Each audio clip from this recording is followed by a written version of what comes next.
توہین اور بالکل ٹھیک ہے. اچھا گفتگو نہیں کرے. بالکل ٹھیک ہے. علامہ صاحب یہ بھی رہنمائی کر دیں, ایک وداؤٹ اگر ہمارے پاس کوئی لاز ہی نہیں ہے, باؤنڈریز ہی نہیں ہے, تو ہم تو پھر جانوروں سے بھی بدتر زندگی گزاریں گے اگر فریڈم آف اسپیچ کے نام پر یہ سب کچھ ہوتا رہے گا. اگر پاس سے حوالہ لیا جائے, جب نبی کریم صلی اللہ علیہ وسلم ان کے دور میں بھی تو ایسے واقعات ہوتے ہوں گے, تو ہمارا اسلام کس طرح سے رہنمائی کرتا ہے کہ ایسے شخص کے یا ایسے ممالک کے یا ایسے مشرکین کے ساتھ کس طرح سے پھر کیا سفارتی طور پر ان کا بالکل بوائیکاٹ کر دیا جائے؟ اسلام کیا ہماری رہنمائی کرتا ہے؟ دیکھیے یہاں پہ تو معاملہ یہ ہے کہ سویڈن میں یہ تمام کے تمام جو ایکٹیویٹیز ہو رہی ہیں اس کا ایک خاص پس منظر ہے. اگر ہم کوئی کم و بیش 6 مہینے بیک پہ جائیں, اصل میں سویڈن چاہتا ہے کہ وہ نیٹو کا ممبر بن جائے. جی اور ترکی جو پہلے ہی سے نیٹو کا ممبر ہے وہ اس بات کی حمایت میں نہیں ہے کہ سویڈن نیٹو کا ممبر بنے. تو سویڈن میں ایک قسم کی ریبیلین یا ایک قسم کی ایجیٹیشن پائی جا رہی ہے ترکی کے حوالے سے, اور چونکہ ترکی مسلمان ملک ہے تو وہ ایجیٹیشن آہستہ آہستہ ترکی کو ٹیز کرنے کے لیے جو سینسٹی ہے سیکرڈ بک کی اور سیکرڈ پرسنالٹیز کی, ان کے اوپر بات اب زیادہ ہونے لگی ہے. ہم نے یہ سنا اور دیکھا بھی کہ 4-5 ماہ قبل بھی سویڈن میں اس قسم کا واقعہ ہوا, اور اب پھر سویڈن میں یہ واقعہ, اور یہ تو باقاعدہ طور پہ عدالت کے زیر اثر ہوا. تو ہم یہ سوچنے پہ مجبور ہیں کہ اپنی دنیاوی گین کی خاطر سویڈن کی حکومت کس حد تک جا سکتی ہے کہ وہ مسلمانوں کی مقدس کتاب پر مقدمہ بھی چلوا رہی ہے, اور پھر اس کے نتیجے میں اجازت دی جا رہی ہے کہ اس کو نظر آتش کیا جائے. من حیث مجموع پاکستانی حکومت کو سویڈن کے ساتھ اس معاملے کے اوپر بہت سختی کے ساتھ نبرد آزما ہونے کی ضرورت ہے. عالمی فورم کو انووک کرنے کی علامہ صاحب ضرورت آپ نے ہے. بالکل ٹھیک کہا, لیکن علامہ صاحب آپ نہیں سمجھتے یہ ساری چیزیں کرنے کی ضرورت ہے. یہ ایسے جو رویے ہوتے ہیں عالمی سطح پر احتجاج کرنا, اور ملک کے اندر پھر ہم دیکھتے ہیں کہ جس طریقے سے تمام مذہبی جماعتیں, ہماری سیاسی جماعتیں اظہار یکجہتی کرتی ہیں یقیناً, اور احتجاج کر کے اپنے جذبات کی, امت کے جذبات کی ترجمانی کرتی ہیں, یہ چیزیں ضروری ہیں.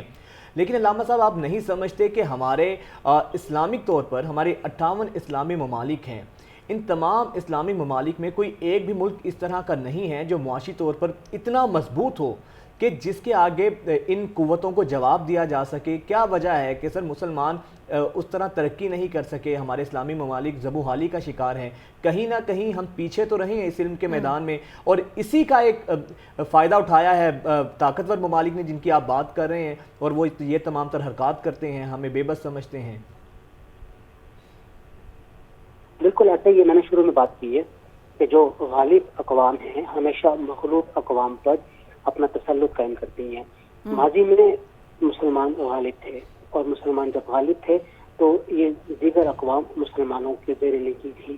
اب معاملہ اس سے الٹ ہو چکا ہے, اور اللہ تعالیٰ کا یہ فرمان بھی ہے تلک الایام نداولها بین الناس, کہ ہم ایام کو لوگوں کے درمیان پھیرتے ہیں.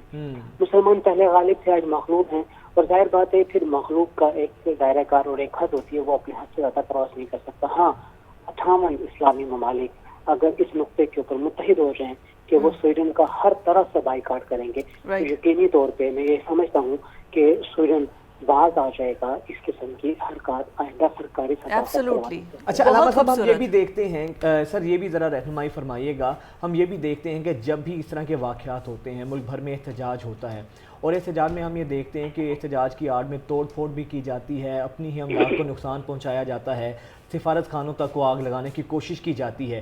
آپ سمجھتے ہیں کہ اپنے ملک کے اندر پرامن احتجاج ہی صحیح طریقہ ہے اپنی آواز کو اٹھانے کا, یا جس طریقے سے یقیناً جذبات تو مشتعل ہوتے ہیں لوگوں کے, مسلمانوں کے ایک مذہبی ایک جذباتی عقیدت ہے قرآن پاک کے ساتھ, اور ہونی بھی چاہیے, لیکن یہ طریقہ کار ٹھیک ہے؟ ذرا اس پر بھی رہنمائی فرمائیے گا. دیکھیے میں نے 4-5 دن قبل یہ بات ایک چینل کے اوپر کہی تھی کہ حکومت کو خود احتجاج کو چینلائز کرنے کی اور اس کو اپنے امبریلا کے تحت کرنے کا سوچنا چاہیے, اور حکومت نے اس کا اعلان بھی کیا.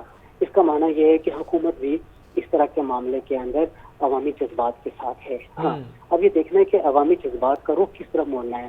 ہمیشہ عوامی جذبات اس وقت یافتہ ہوتے ہیں جب انہیں روکا جائے, جب ان کے سامنے پولیس کو کھڑا کر دیا جائے, جب ان کے سامنے رکاوٹیں کھڑی کر دی جائیں. ہاں اس بات کو انشور کرنا عوام کی ذمہ داری بھی ہے اور حفاظتی اداروں کی ذمہ داری بھی ہے کہ احتجاج کی آڑ میں کسی کو بھی تکلیف نہیں ہونی چاہیے, کسی کی بھی